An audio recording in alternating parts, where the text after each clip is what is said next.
පොඩක් ඉන්න ගොඩක් කට්ටිය මගෙන් ඉල්ලලා තිබ්බා මේ දීපු ණයක් ආපහු ගන්න බැරිද කියලා.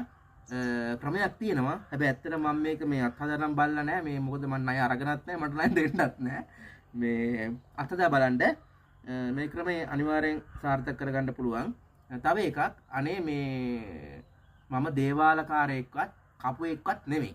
හරිද? දැන් ගොඩක් කට්ටිය පිටරට කට්ටිය මට කතා කරලා අහනවා මේ සාත්‍තර අහන්න. අනේ මට මෙහෙ ඉඳන් එහෙනම් සාත්‍තර කියන්න බෑ. හරිද? මොකද මේ එහෙම කියන කට්ටියත් ඇති. මේ මට නම් එහෙම කියන්න බෑ. මොකද හේතුව හැබැයි මේ ඉගෙනගත්ත දෙයින් මේ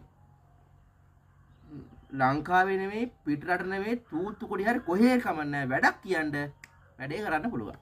එහෙම නැතුව මේ බල ඒක මේ තේරුමක් නැහැ.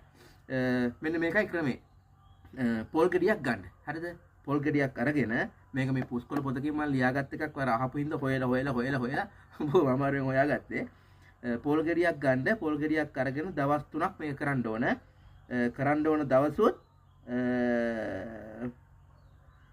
ඉරිදා බදාදා සිකුරාදා.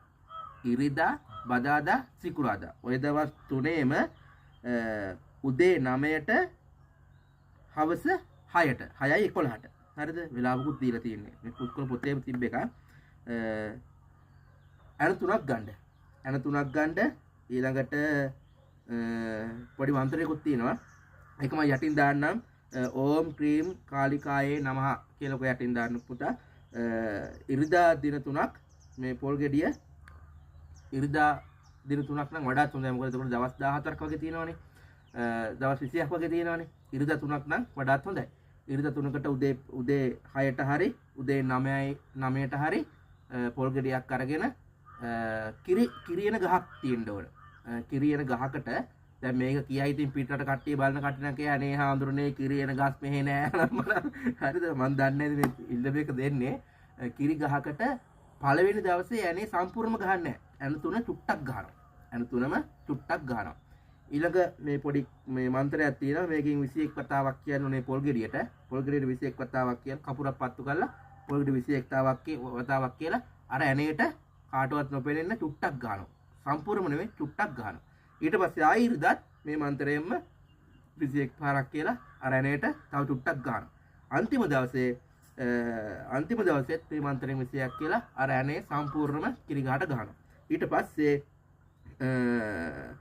මේ පොල් ගෙඩිය කොහේ හරි දේවාලයක හරි දේවාල නම් ගොඩක් තියෙනවා. දේවාලයක හරි සාමාන්‍යයෙන් තුම්මන් හන්දියක හරි සෝනක හරි පොල් ගෙඩිය බින්දින්න තියෙන්නේ.